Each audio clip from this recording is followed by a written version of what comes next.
고린도후서 5장 17절에 누구든지 그리스도 예수 안에 있으면 새로운 피조물이라. 이전 것은 지나갔으니 보라 새 것이 되었도다 하는 말씀이 있죠.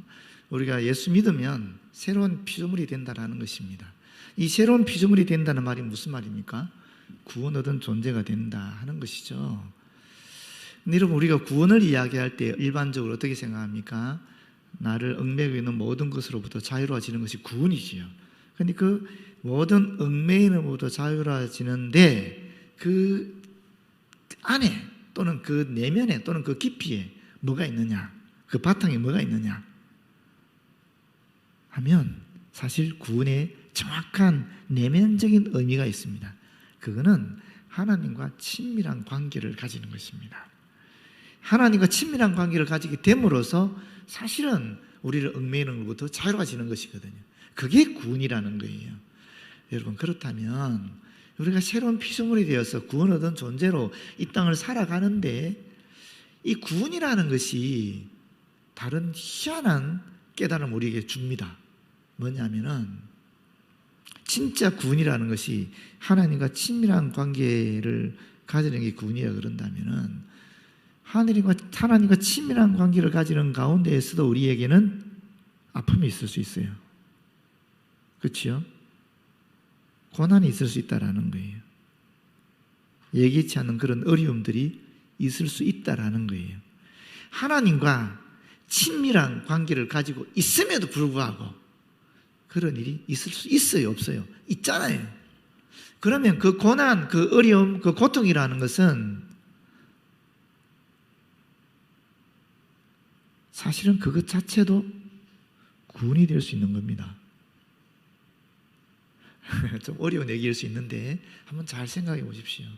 구원이라는 것이 우리는 단순히 어떤 어려움으로부터 벗어나는 것만을 구원이라고 생각할 때가 많이 있잖아요, 우리가. 그런데 구원의 개념을 정확하게 하나님과 친밀한 관계를 가지는 것이 구원이다라고 받아들인다면은 사실은 고난도 나에게 구원이 되는 거예요. 그렇지 않나요, 여러분?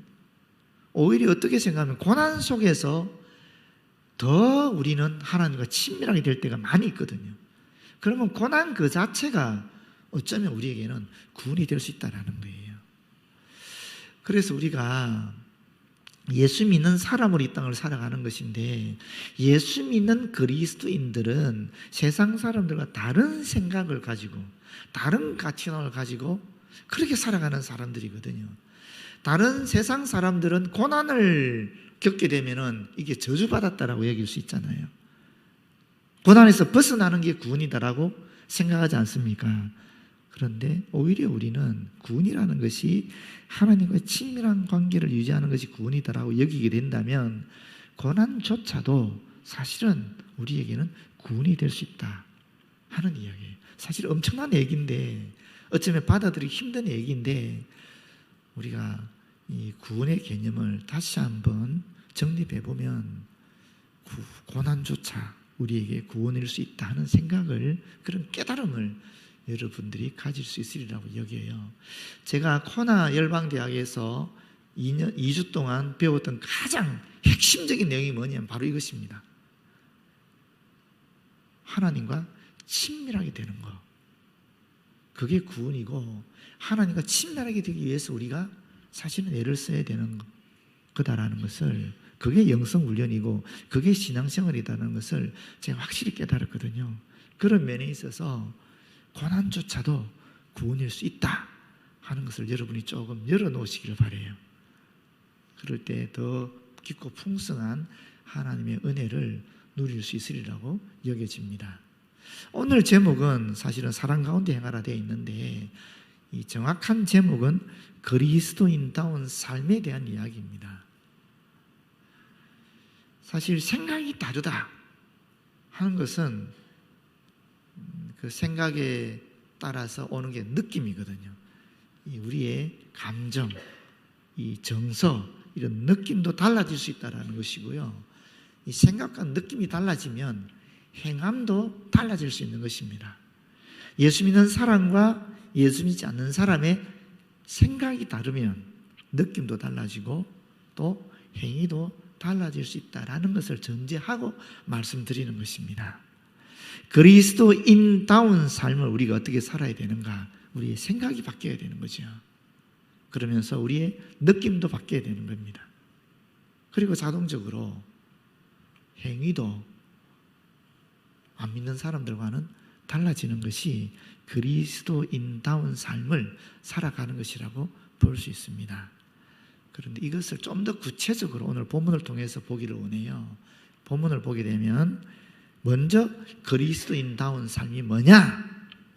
그건 사랑 가운데서 행하는 것이다 라는 얘기를 해요.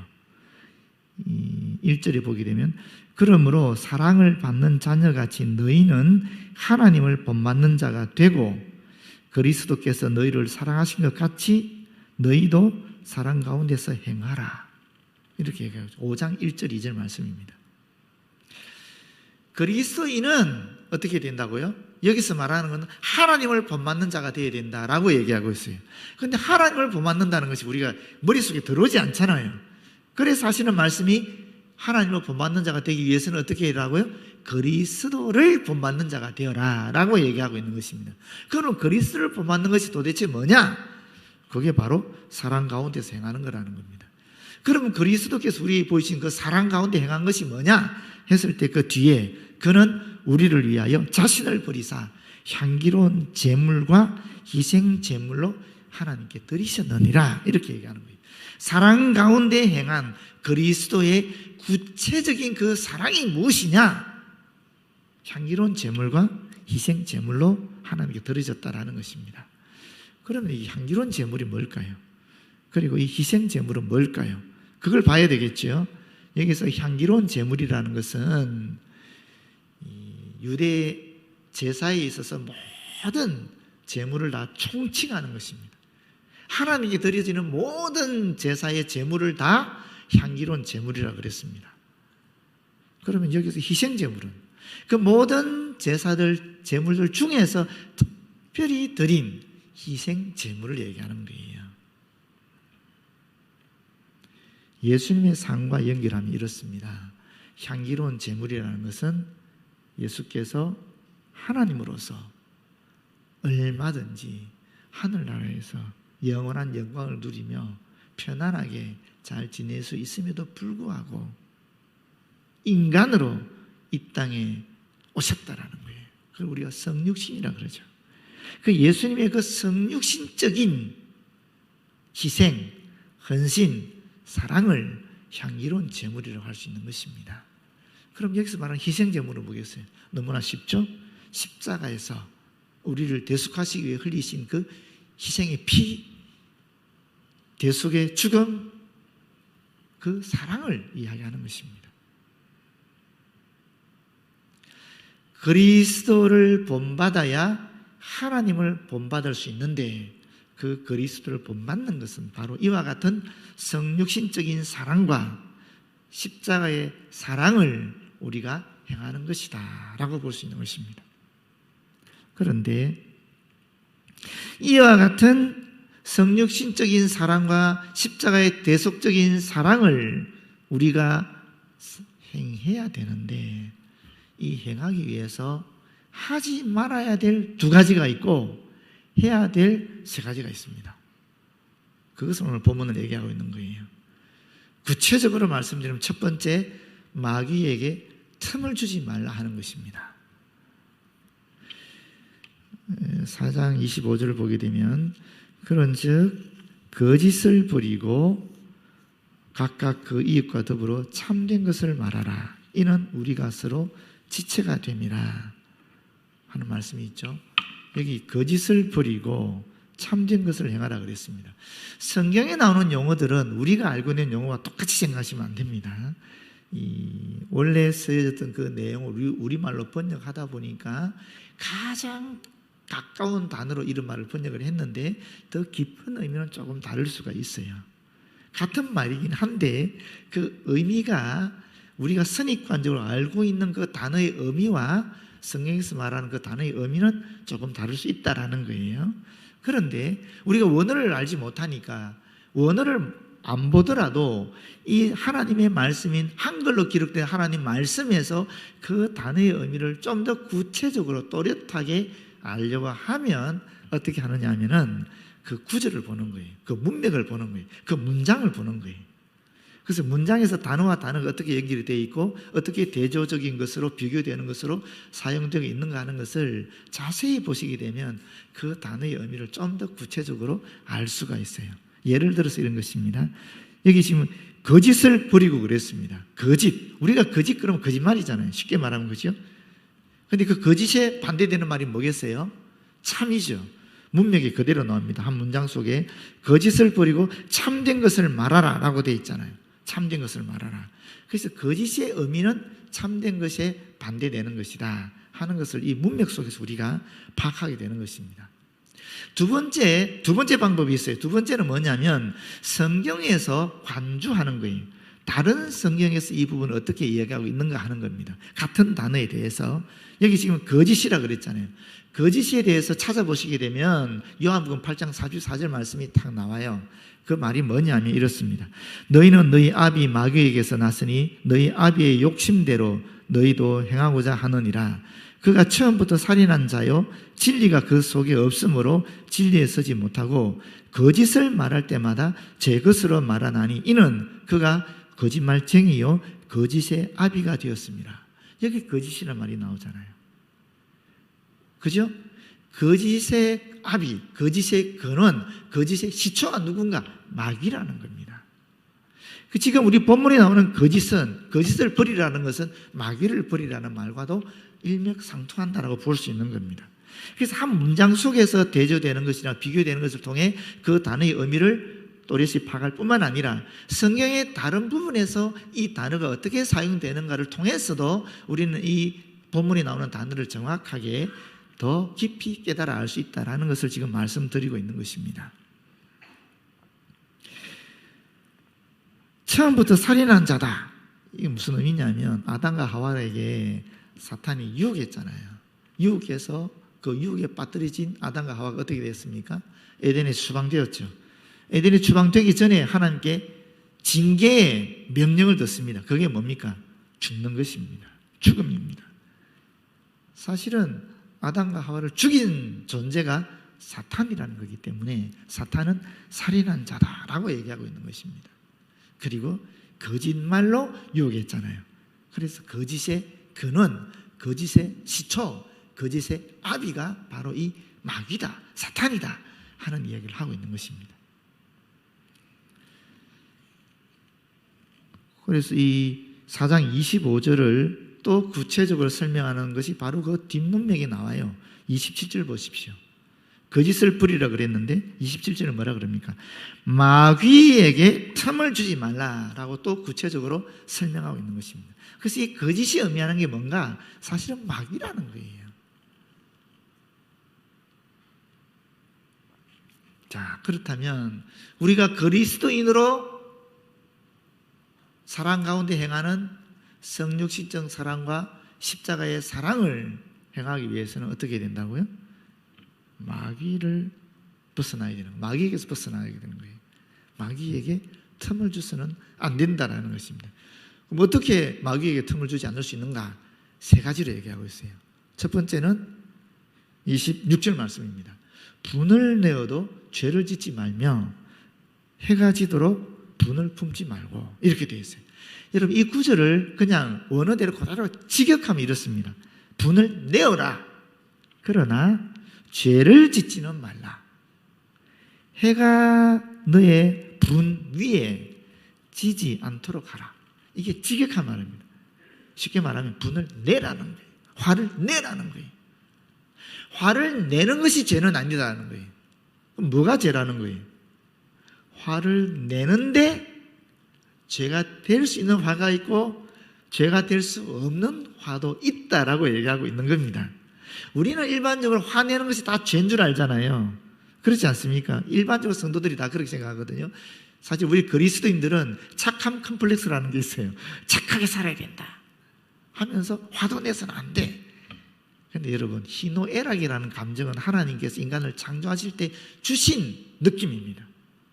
주신 감정이에요. 그렇지 않습니까? 기쁘고 즐겁고 또 슬프고 화내고 하는 것은 하나님이 우리에게 주신 감정이라고요. 느낌이라고요. 이것을 막는 것은 사실은 죄를 짓는 거예요. 오히려 여러분, 화를 낼 상황에서는 화를 내야 되는 겁니다. 화를 내지 않고 계속 제하고 또 제하면 어떻게 되느냐, 이 화가 쌓여서 분노가 돼요. 이 분노를 또 바라지 않고 계속 제어하고 또 제어해버리면은 이게 적개심이 돼요. 적개심이 되면 감정이 완전히 메말라 버립니다. 적개심을 가진 사람들은 미움의 감정도 없고 사랑의 감정도 없습니다. 인간이 아닌 존재가 되는 거예요, 사실은.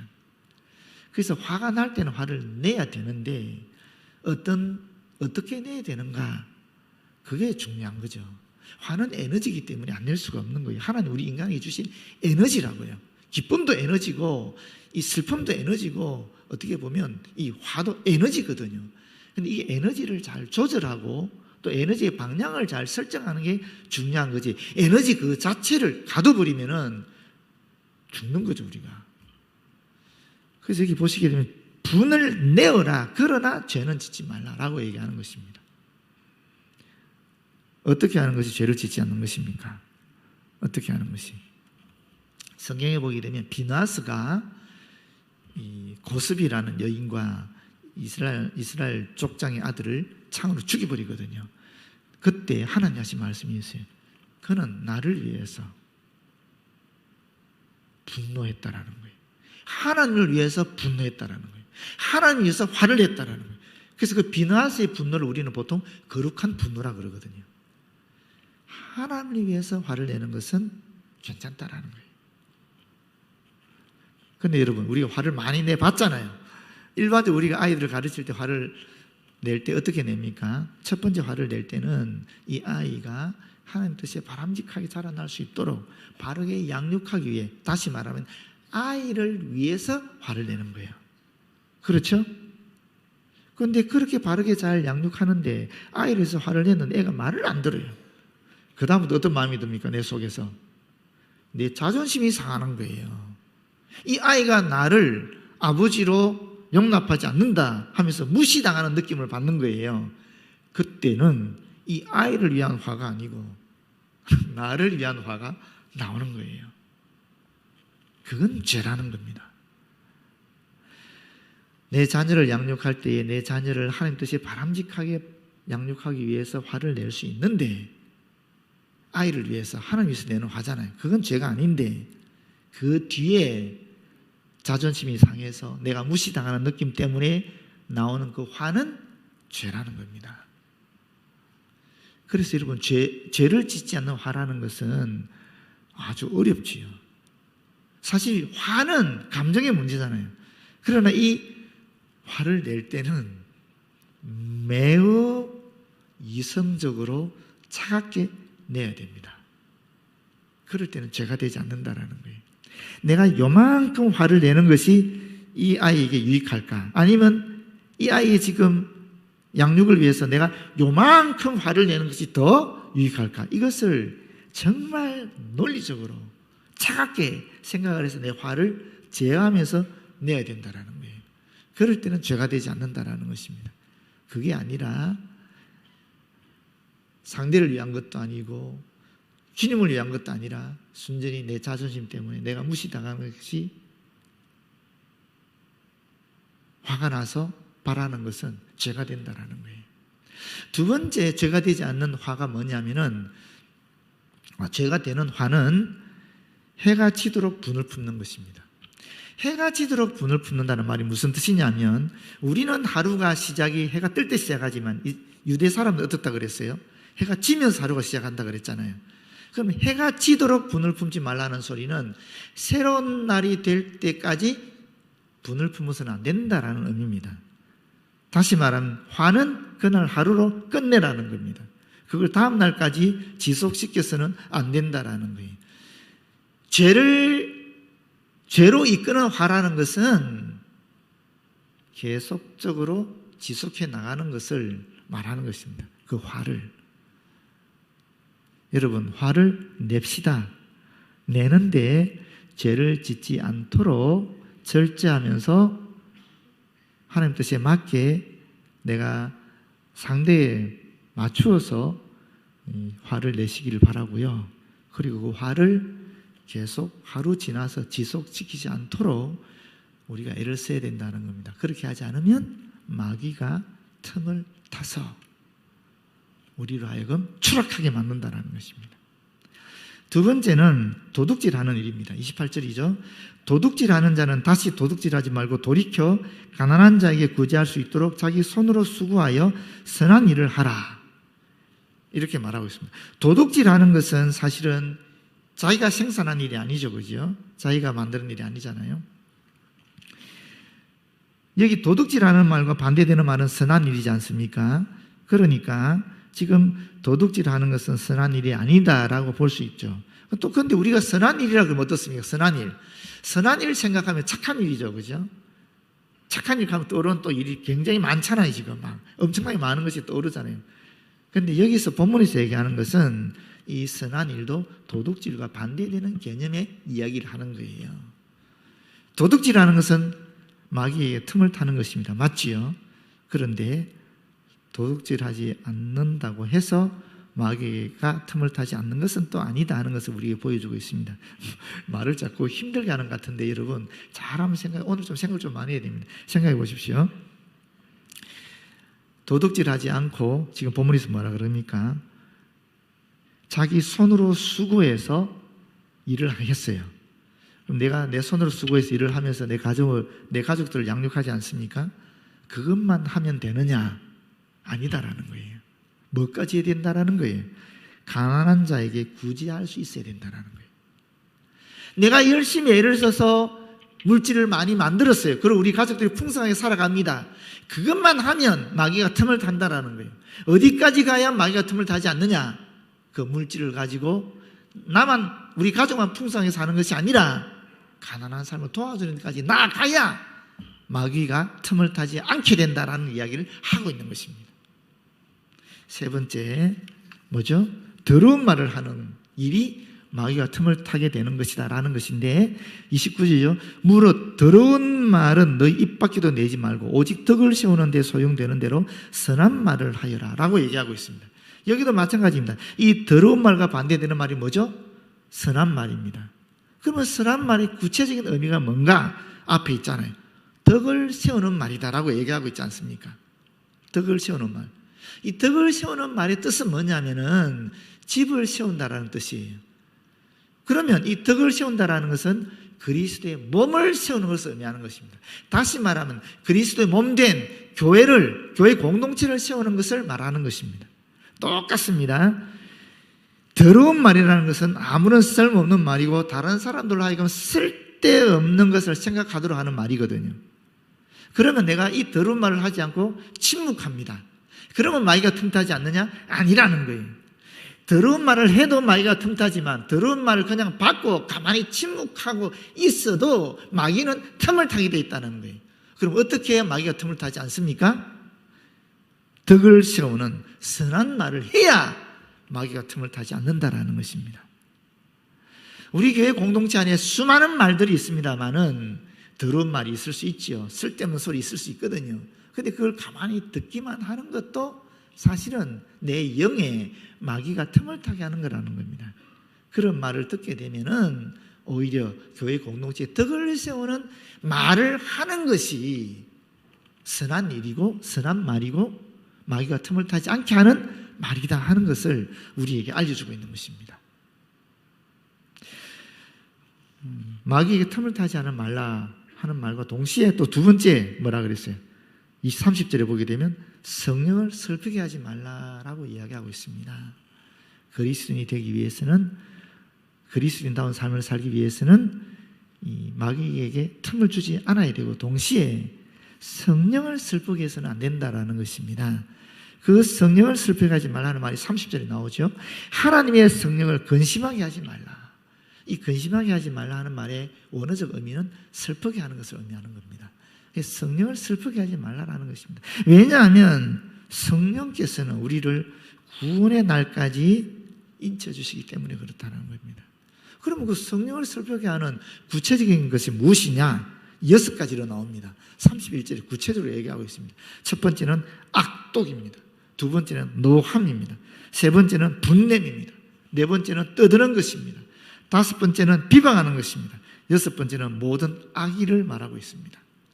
더 구체적으로 설명하면 이 악독이라는 것은 항상 분노를 가지고 있으면서 분개하는 행위를 말하는데 악독한 말을 구체적으로 이야기하고 있습니다. 노함이라는 것은 격하게 끓어오르는 분노를 말하는 것이죠. 여기 또 분냄이라는 것은 사실 노함과 비슷한 말인데 이건 두 가지 이런 차이가 있어요. 이 노함이라는 것은 겉으로 쉽게 드러나는 그런 이 외면적인 행위와 관련되는 분을 얘기하는 거예요. 화를 얘기하는 거예요. 그럼 여기서 말하는 분냄이라는 것은 상대에 대해서 복수하고자 하는데 내면적인 측면에 있는 그런 적개심을 이야기하는 것입니다. 떠드는 것은 단순히 소리를 크게 내어 말하는 것이 아니라 이것 또한 상대방에 대해서 적대적인 감정이나 의도를 가지고 퍼붓는 악한 말을 퍼붓는 행위를 이야기하는 것입니다. 비방하는 것은 쉽죠. 욕설이나 조롱이나 하나님을 모독하는 말입니다. 그리고 이 악이라는 것은 5가지, 앞에서 말한 5가지 전체를 포함하면서도 동시에 인간이 지닐 수 있는 온갖 나쁜 감정 전체를 이야기하는 것입니다. 이런 마음, 이런 상태를 가질 때에 성령께서는 우리에게 설파하신다는 것입니다. 자, 그렇다면은 결론적으로 우리에게 지금 2가지 크게 하지 말아야 될 것을 얘기하면서 결론적으로 3가지 해야 할 것을 또한 이야기하고 있습니다. 그리스도인다운 삶을 살아가기 위해서는 성육신적인 그리스도의 사랑과 십자가의 대속의 그 사랑을 본받는 삶을 살아가기 위해서는 이 3가지를 해라. 이 3가지는 사실 앞에 나오는 이 하지 말라 하는 얘기를 다 긍정적으로 변화시킨 말이라고도 볼 수 있습니다. 첫 번째가 뭡니까? 32절에 서로 친절하게 하며, 두 번째는 불쌍히 여기며, 세 번째는 용서해라 하는 얘기입니다. 친절하게 하다는 말은 자기 이웃의 일을 자신의 일로 여길 정도의 그런 마음에서 온 것을 얘기하는 것입니다. 사람들을 대할 때에, 다른 사람을 대할 때에 그 사람을 나처럼 여기고 대하는 그것이 바로 친절하다라는 의미라는 것입니다. 나처럼 여기는 사람이 남에게 여러분 화를 내거나 또 악한 말을 하거나 비방하거나 도둑질하거나 그러겠습니까? 안 될 거라는 거예요. 또 마찬가지입니다. 불쌍히 여기면 하는 말 하죠. 불쌍히 여기다라는 것은 내 마음의 중심에서, 내 마음의 깊은 중심에서 남에 대한, 상대에 대한 배려와 동정심을 갖는 것을 얘기하는 겁니다. 연민의 마음을 갖는 것을 얘기합니다. 그것이 불쌍하게 여기는 마음입니다. 그렇게 불쌍하게 내 중심에서 여기게 되면 그렇게 악독한 말 하지 않는다라는 것입니다. 비방하는 말 하지 않게 될 거라는 겁니다. 마지막 세 번째는 용서하심이라 그러는데, 용사라 그러는데, 이 용사라는 표현은 정확하게 말하면 은혜를 끼치다라는 뜻입니다. 이 용서라는 말이 은혜라는 단어에서 유래가 됐거든요. 그래서 용사라는 것은 은혜를 끼치다 하는 말입니다. 그런 뜻입니다. 하나님께서 우리에게 은혜를 끼쳤습니다. 어떻게 은혜를 끼쳤습니까? 예수님을 십자가 못 박혀 죽게 하심으로 말미암아 우리의 모든 죄를 대속했다라는 것입니다. 용서하셨다라는 말입니다. 하나님께서 우리에게 은혜를 끼친 것도 용서하심을 통해서 하셨다라는 것입니다. 그래서 우리가 용서하면, 그 그리스도의 사랑으로 용서하면 우리는 그리스도인다운 삶을 살아갈 수 있게 된다는 것입니다. 그 그리스도인다운 삶을 살아가게 될 때 우리는 하나님을 본받는 사람들이 된다는 것입니다. 여러분, 오늘 하나님께서는 저와 여러분에게 사도 바울을 통해서 어떻게 살아가는 것이 그리스도인다운 삶인가, 그리스도를 본받는 삶인가, 하나님을 본받는 삶인가를 또렷하게 구체적으로 알려주셨습니다. 비록 마귀의 틈을 타게 하는 그런 분을 해가 지도록 품지 않는 것이 힘들다면, 도덕질하지 않고 가난한 삶을 구제하는 것이 힘들다면, 더러운 말 하는 것을 제어하는 것이 힘들다면, 또 성령을 슬프게 하는 그런 악독한 말, 노하는 것, 분내는 것, 떠드는 것, 비방하는 것, 모든 악의를 내가 제어하는 것이 참으로 힘들다면, 여러분 이 세 가지만 해보십시오. 친절하게 하고 불쌍히 여기고 용서해 보십시오. 그러면 우리가 그리스도인다운 삶을 살아가는 것이고, 그리스도를 본받는 삶을 살아가는 것이고, 하나님을 본받는 것이 된다라는 것입니다. 모쪼록 저와 여러분이 오늘 이 말씀 그대로 살아서 진짜 우리의 영적인 아버지인 하나님을 본받는 하나님의 아들, 딸 되기를 진심으로 기원합니다. 기도하겠습니다. 주님 감사합니다. 우리가 정말 예수 그리스도의 뒤를 쫓아 그리스도를 본받아서 하나님을 본받는 그리스도인다운 그리스도인들 다 되어지도록 도와주시옵소서. 예수님 이름으로 기도드립니다. 아멘.